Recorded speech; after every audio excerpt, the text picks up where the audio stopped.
All right, so thank you guys for joining in.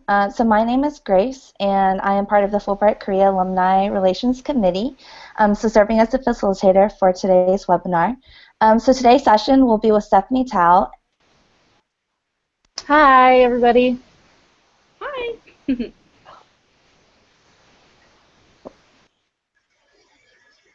Oh, sorry, there's an echo that I have. So the focus of the webinar will be on Stephanie's experiences recruiting international students for enrollment and steps taken to get into this field. So Stephanie, can you go ahead and introduce yourself? Sure. So I'm Stephanie Tao. I'm one of the international admission counselors at Loyola University, Chicago. We're a private Catholic Jesuit school in the city of Chicago, one of the largest in the nation. And I've been working here for about 3 years now. And then I manage the territories of East Asia, Southeast Asia, Central Asia, and Oceania. Before this job, I went abroad and I was teaching English for 2 years in China, in a second-tier city. And then I went to the Johns Hopkins University School of Advanced International Studies for 1 year at their Hopkins Nanjing Center in Nanjing, China. And I studied U.S.-China international relations for that year before I decided to come back home. So that's pretty much my background. I went to university in the city of Chicago, so if anybody's interested at all in schools in Chicago, I can talk about that as well. I majored in anthropology and minored in Spanish.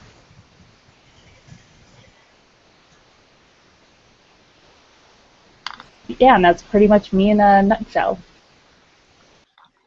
Thank you so much, Stephanie. And thank you once again for taking time out of your early Monday morning. So now if the ETAs, if you could go ahead and just do a quick introduction of your name, of course, where you're placed in Korea, and why you were interested in this webinar, and if you have previous international education or admissions experience.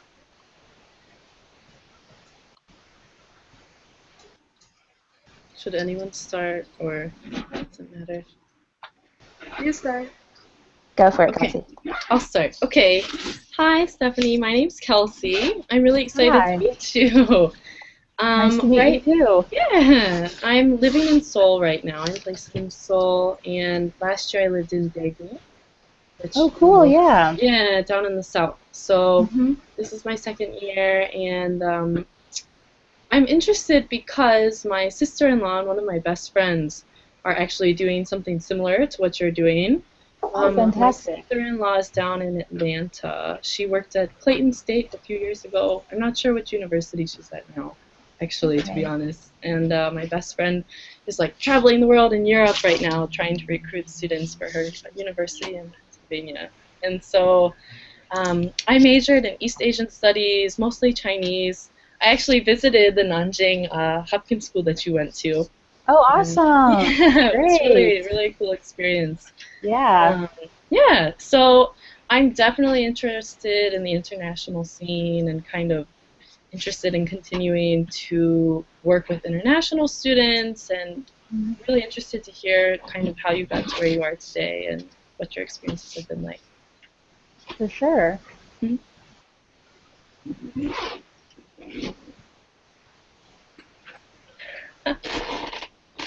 Okay, I'll go next. Can you hear me? Okay, I put headphones in. So, hi, I'm Emily. Nice to meet you. Nice to meet you too. I am also in elementary school, and I lived in Gwangju before that, also in the south. Cool.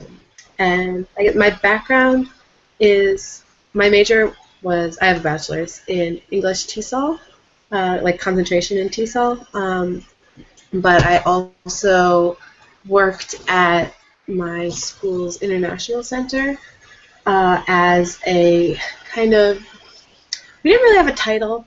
It was a very new position. They just needed some extra help. And so I was kind of like an international student liaison with 3 other girls, and we just basically did programming for the students, because my final year I graduated in 3 years, so my junior year, we were just bombarded with like 200 new international students where we used to have like 4, because we had two new partnerships with schools in Korea, and so they kind of created this job, and yeah, did like weekly programming and things like that, and I really enjoyed working very closely with the international students and kind of just seeing the process. And our international center was very small because our school had not had that amount of students up until that point, so I got to see a lot of like what goes on. And I was really interested in both the admissions aspect of it, the cultural events like planning and like student services aspects, as well as the English teaching aspects. So I would be fine getting a career in either or any of those. And so yeah. Yeah, it's a great field, that's for sure.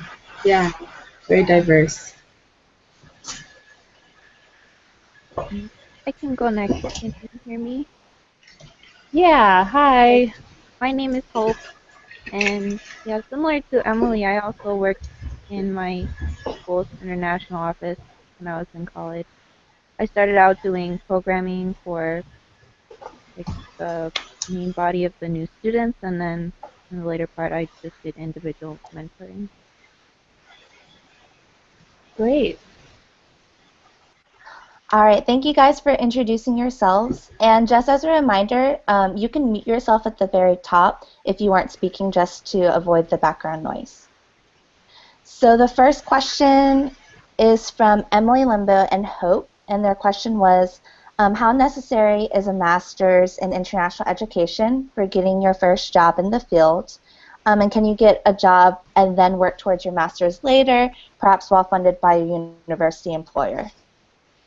Yeah, that's a great question. So it's funny you guys asked that because I'm actually pursuing my master's degree at Loyola right now, and I am doing it alongside my job. I will have to say that it's tough. It's not it's not easy sometimes, but it's a fantastic way to learn and apply all that theory that you're learning in class into practice like right away, which is the big advantage to doing that. I'm actually doing the Master's in Education, International Higher Education to be specific, and it's a mix of both online education and in-person education. So I do meet with my cohort at least once a year, if not twice. So it's a really great program. I do have Loyola tuition benefits, so I am pursuing it with my employee benefits, and I pretty much get everything paid for except for, taxes and fees. So it is a great perk to the program. Not every university will have that perk. Some universities, they might give you like a set amount of dollars that will be applied to your master's if you decide to pursue that. So it just depends on which school you end up working for. But do you have to have a master's to get a position in this field? I wouldn't say you have to, but for you guys, like having that Fulbright Korea experience, having experience living abroad, really helps.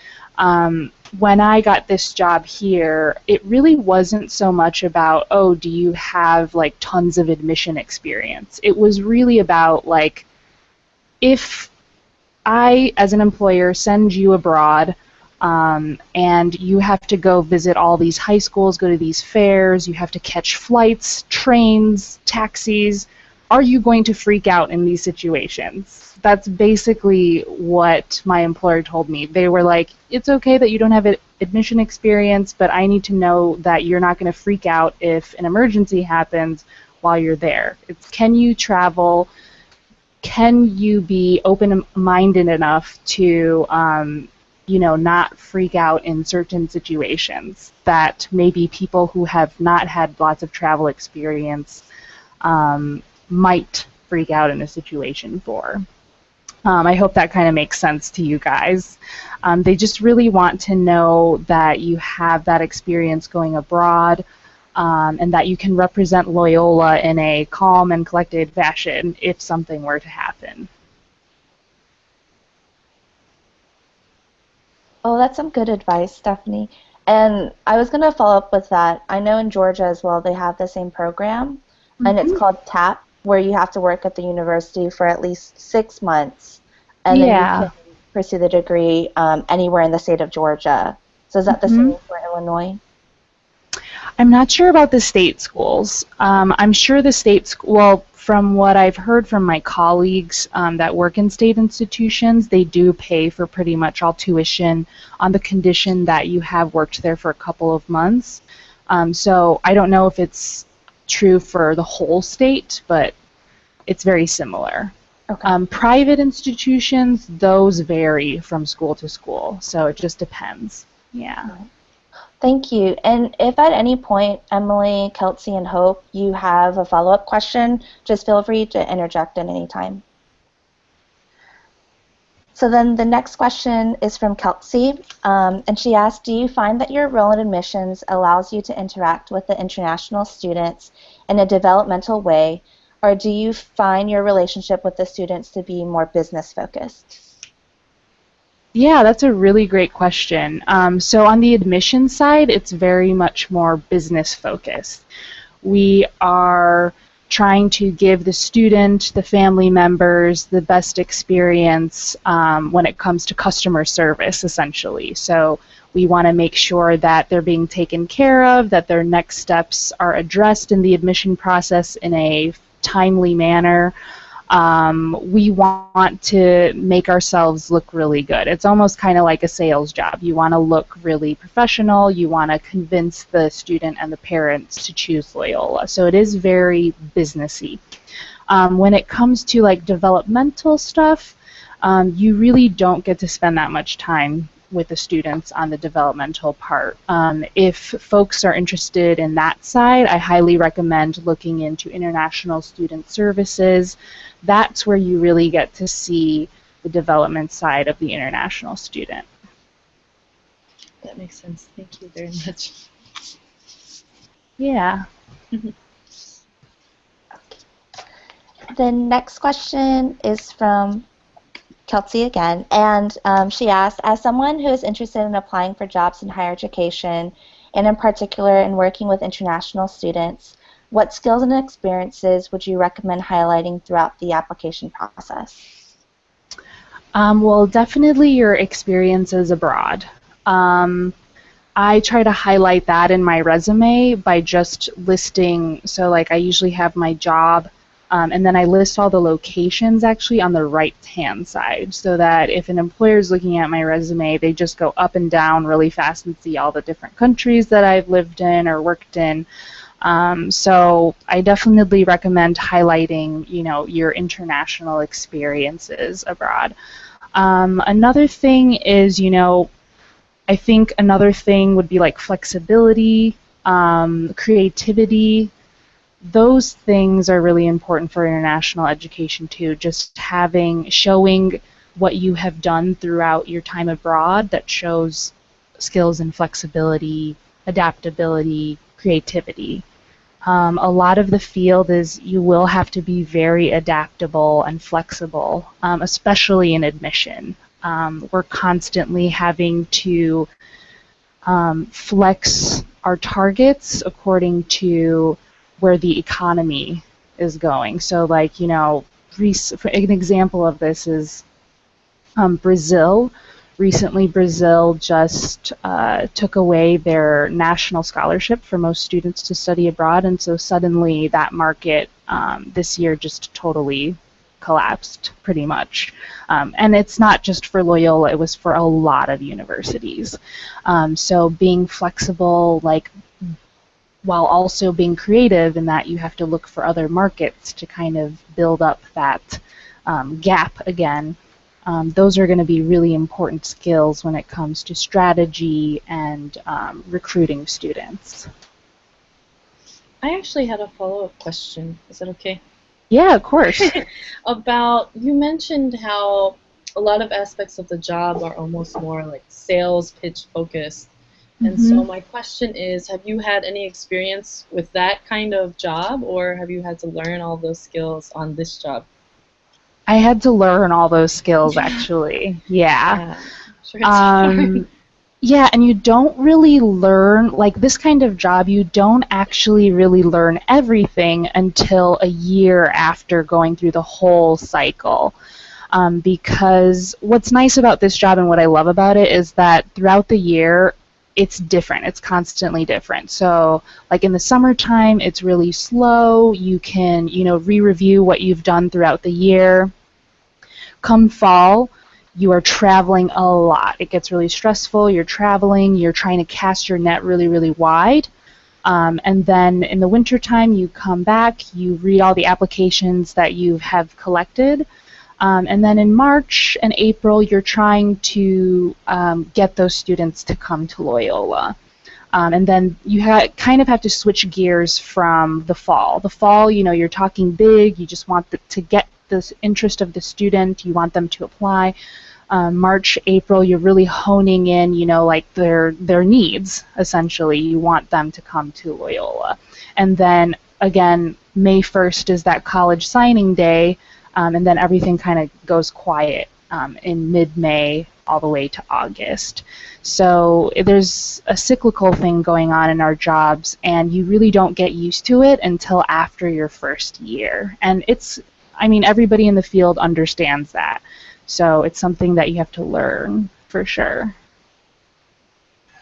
I kind of have a bit of a follow-up question as well. Yeah. Also related to the first question about your master's. And so I would imagine that with such like a cycle, like a cyclical thing, this time is when I'm sure like you have midterms and finals, like yeah. So yeah. So kind of two questions. One would be, did you get your master's like very soon after you started your job, or did you wait a little while? Like how late in your career there did you start your master's? I actually started a year after I started this job. So, and would you recommend that? Yeah, I do recommend that just because, like I said, it's a cyclical thing, and during that first year, you're really learning a lot of new things. Your mind's just going to be like blown for the first year because you're switching gears constantly. And then I think by the second year, I felt confident enough to be like, okay, I get what this job is all about now. So I can start this program. And again, depending on the school, like I know DePaul University, this Catholic university that I attended for my bachelor's degree, they allow you to have tuition benefits pretty much right when you start the job. At Loyola, they require that you commit to a year before you start a master's program. So that also affects people's decisions on when they want to start too. And would you say that the master, like what kind of benefits come with having a master's degree? Is it like for promotions or for like higher salary, or do you really feel like you're applying the things that you're learning to your job? Especially if you've already had a year in it, do you feel like like the things you're learning in your class are actually helping you, or it's just kind of you're getting a master's to get a master's? Yeah, that's a really good question too. So for the master's degree, I think that in my field specifically, it's good for moving up on the ladder or, having a salary raise. Although in this type of field, it's not really easy to move up. A master's degree might give you, a little bit more of a push there. And then when it comes to applying theory to practice, I definitely think that's super helpful. Even though my program was international higher education, I remember my first semester, I took a class just on American higher education. It was the history of American higher education. And even though it wasn't international related, just having that background, that really solid background of American higher education really helped kind of apply that to my own job. I could explain it to students better. I could understand why students would be confused as to why the American higher education system is so complex and every institution is different and da-da-da-da-da. So that really helped with that. So yeah, I definitely think it's a good thing. You can apply it right away. That makes sense. Yeah, Yeah. I was just a little worried because like looking into it and knowing that you can get a position, like a pretty good position just with a bachelor's degree, I was like, Hmm. is the master's really necessary or are you just getting it to have that piece of paper? But it's good to know that you're actually applying the things that you're learning. And Yeah, definitely. And I would say, like one of my really awesome colleagues who sits next behind me, he's pursuing his master's degree in business administration, an MBA right now.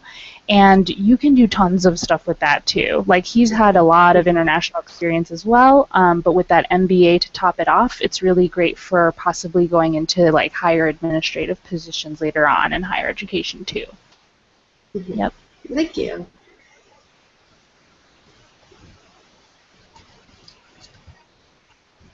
Okay. Oh, that was a wealth of knowledge, Stephanie. And I had a little bit of a follow-up question. You were talking about just the working in Loyola, and I know that you are currently getting your master's there as well, but do you find that a lot of people in your office are alumni of Loyola? Do you think it's necessary for, for us looking into higher education to look for the job at our alma mater, or do you have any suggestions or advice on how to find jobs that isn't our alma mater? I don't think you have to be from your alma mater. I actually attended the Catholic school in Chicago that's like Loyola's biggest rival, DePaul. So sometimes it could be an advantage for the institution to hire somebody from their competitor. But in any case, you don't have to be from your alma mater. Usually institutions will write if they prefer somebody from their alma mater. I know like at University of Chicago, they tend to write preferably somebody from University of Chicago who's an alumni now or something. But usually schools don't have to stick to that. I would say if you are from another institution, they would, as long as you have the experience, they'd happily hire you for sure. Yeah, so you don't need that. Thank you. So the next question is from Hope, and she asks, what is the most challenging part of your current job or an aspect you would like to change? The most challenging part of my current job?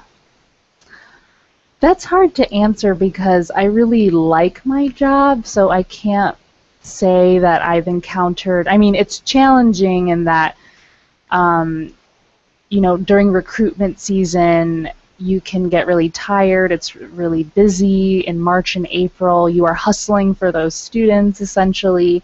But I mean, that goes with the job. I would say the most challenging in my position, it's probably going to be more personal rather than job related. I would say, since we're all ladies here, so this is a great topic. Since I know a lot of my female colleagues, we talk a lot about how it might affect, relationships, things like that, because we're gone and out on the road for a long period of time. And it's definitely something to think about if you go into international admission, how important is it for you to stay at home? If you're dating or in a relationship, are you having those conversations with your significant other about you being gone a lot? So I think that's like the biggest challenge, actually. Not so much the job. I know that people who are fit for this job, they love the job, and they love the challenges that go with it. But on a personal level, I would say that's probably the most difficult. Well, that's a good point. That's not something I thought of. Thank you. I have a follow-up question about challenges and being personal. And you mentioned being fit for the job, so I'm wondering, what kind of personality or personality type do you think is best suited to this kind of job? Yeah. Well, a lot of my colleagues on the road, all of them have very different personalities. They can be introverted, they can be extroverted, but many of them are very outgoing and extroverted. And another thing is, again, like I mentioned before, being flexible.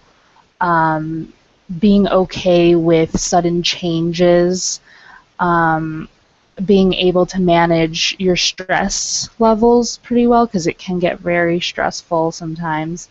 But I would say that's pretty much about it. All the personalities that do this job are very, very different, but I would say those key things are what make you a likable person, I guess, in the field, because sometimes you're stuck with these people on the road for God knows how long, maybe 2 weeks, 3 weeks, and you have to make sure that, you can kind of read other people, like when they're really, really tired, don't talk to them anymore, things like that. You never want to be like that person on the road. So, yeah. Yep. Thank you. I have a quick question about recruiting. Do you have like a quota that you have to meet of the number of students that you recruit? And if so, does that like affect at all like how you recruit them? Like if you have to fill it. Yeah. Yeah. So I'm lucky I don't have a quota, but of course they always want more international students. But Loyola's thing is what I love about this is their mission, their values is that we're not going to try and force a kid to come. Like if they really are in between two schools and we don't find that Loyola's a great fit for them, whether it's financially or due to their interests, we'll tell them straight up. We're not going to convince them to come anyway. That's the beauty of my job being at an institution that believes in that.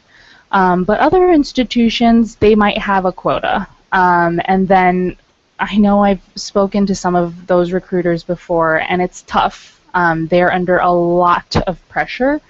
They have to meet certain goals. They might have to recruit a little bit differently. They might hone in their recruitment strategies to just a couple of countries and really focus in on those countries. So yeah, it does take a different type of recruitment strategy for that.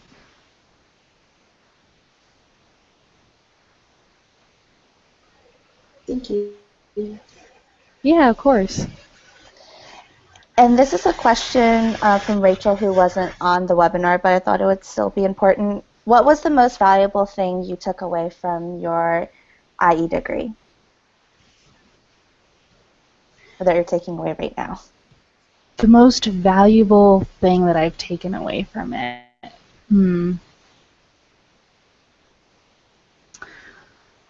I would say learning about multiculturalism in higher education and diversity in higher education. I think that was my favorite class in this degree program. I learned a lot. The professor was fantastic at the class, but I think that was probably the most valuable class I've taken during the program. We talked about all the isms, had really open conversations about privileges, and although we focused more on a domestic, what's happening at home, I think that it's still very applicable when it comes to international students as well. When you're working with international students, some of them have come from, I don't know, they might have had like 3 homes already in all 3 different countries. They've experienced a lot of things that maybe some of us have, never experienced before but wish we had from such a young age. That a lot of those isms, those privileges, really come into play when we're talking to them. So I think that's probably the most valuable thing I've learned so far is how do we better connect with students by understanding certain things that they go through, diverse situations that they go through. That was a really valuable piece of advice. Thank you. I think no matter what field that all of us are going into because of what we're doing now as Fulbright teachers, that's definitely applicable. Yeah, for sure. So Emily, Kelsey, and Hope, those are all of the questions that we had previously filtered through. So if you guys have any follow-up questions or any other questions or comments that you want to share with Stephanie. Yeah, I have 2 that the first one might be easier to answer. My first one is, do you recommend like an application time of the year? Like, is there a time you think is the best time to apply? I'm assuming like school starts around, like you said, like July, August. So I'm wondering what your opinion is on that. Yeah, so some folks, they start as early as December looking at some jobs. Again, we go by the academic year, but as early as December is a good time. A lot of positions will start popping up around April and May as well, because that's starting to get close to college signing day, so some folks will already know if they're going to be leaving or staying. So that's another really good time. April, May, June are all good times. Although I think, if you want to get a head start on it, December and keeping up with that throughout January, February, March, those are all good times. Makes sense. Thank you. And my second question is, I know, like you said, you're working with international students mostly from East Asia, Oceania. So I'm wondering, did you get to choose that area, or was it based on your past experience? How did you get into that area of the world? So it was actually posted on the job description, and because I have had experience, living, working there, I felt like, oh, it was a good fit. But it doesn't mean that, if you've worked in East Asia that you have to be confined to that region necessarily, but it's a good start. I know one of my good girlfriends in the field, she does both East Asia and Latin America, South America, and that's just because she has the language abilities for both. She's fluent in Spanish, fluent in Chinese and Cantonese. So, so she's very lucky she gets to hop to both sides. Having languages is a really great skill to have, language abilities. Students and families appreciate it. Your employers will appreciate it very much. I know that colleague that I was just telling you about with both Spanish and Chinese, they were like, when they first had her, they were like, I don't know what to do with you because I can put you in both regions. So that's definitely an advantage. Thank you very much. Yeah, of course.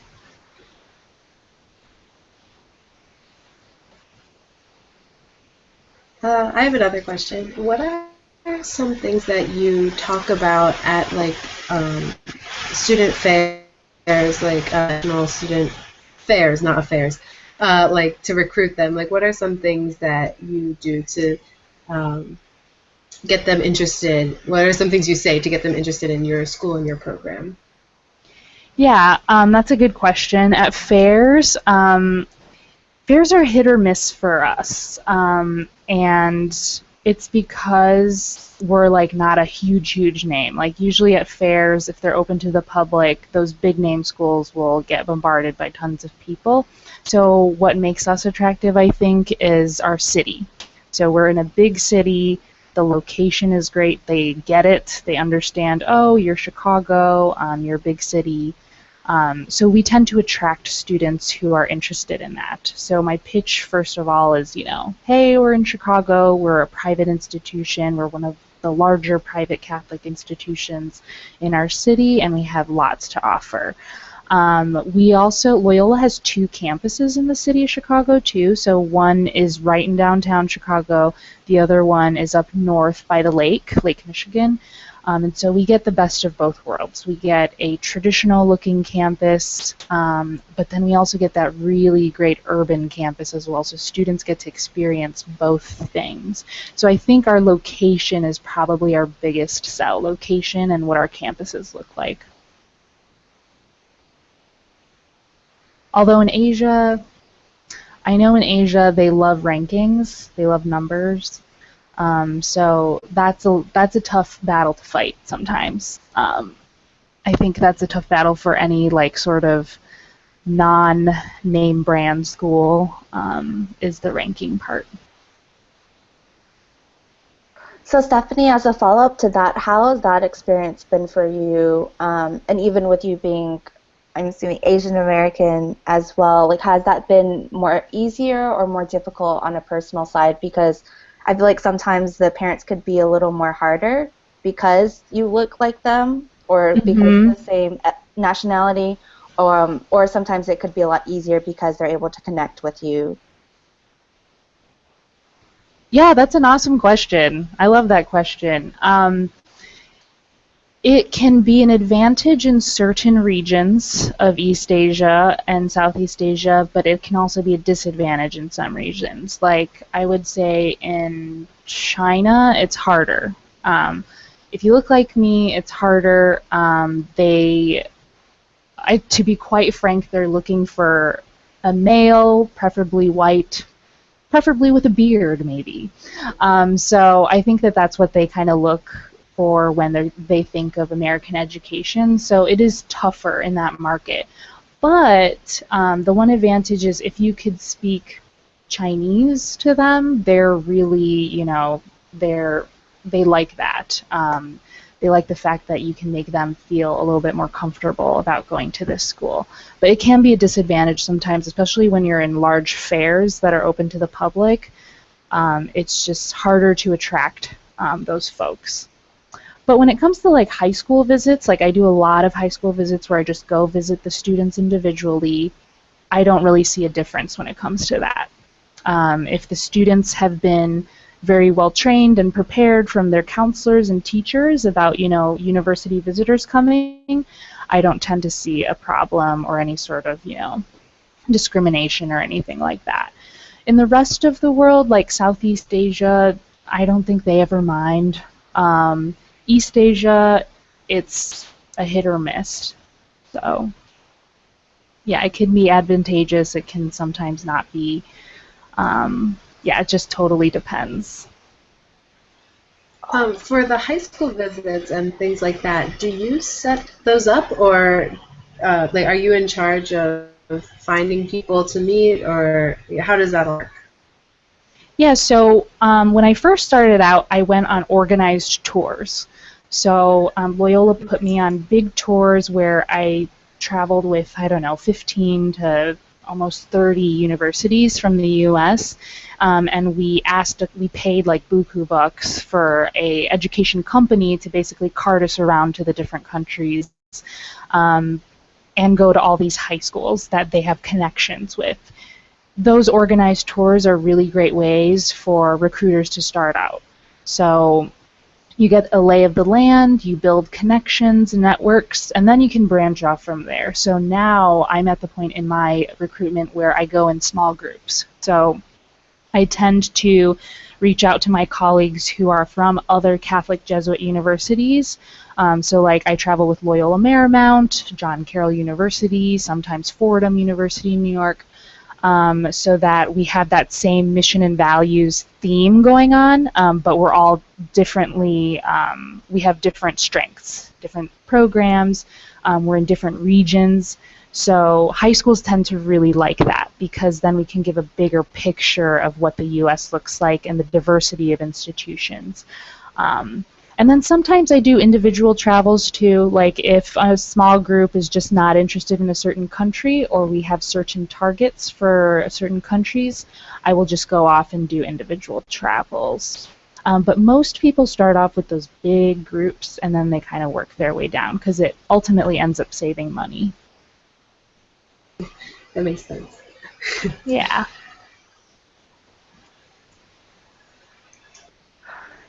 Stephanie, thank you for your candid remarks earlier, just being frank and all of the personal things as well when you were talking about relationships. I think definitely. I mean, this type of job, it's great that you're in education. We're in a field where we'll be taken care of usually, but then also at the same time, personal things like are a big part of it because we are very, very busy throughout the year. Sometimes I know a lot of my girlfriends, their significant others, even my guy friends, their significant others have a hard time understanding that type of lifestyle. So it's a big thing to consider when you think about having a job like this. For sure. So just to respect your time, because I know we have about 15 minutes left, Kelsey, Hope, or Emily, if you guys have any other comments or questions, feel free to ask them now or forever hold your peace. I think I asked all of my follow-up questions. Thank you again very much for your very honest remarks. It was good to hear. Yeah, no problem. Thank you guys so much for inviting me to do this. I was really happy to talk to all of you guys, and it's really cool how everybody here has international experience. They're all really interested in education, so it's fun talking to you guys. It's really Thank you nice so to meet much. you. Yes. And for the three ETAs, I will share Stephanie's contact information with you guys and then also send everyone a link to this webinar, which will be directly uploaded on the FCAR's YouTube channel. Thank you. Yeah, and along with that, like, seriously, if you guys ever have any questions about anything, just email me. I'd be happy to reach out to you guys again. Just let me know that you guys were from the Fulbright webinar, and I'd be happy to answer any questions you guys have. Okay. Thanks so much. So let me go ahead and officially stop this broadcast.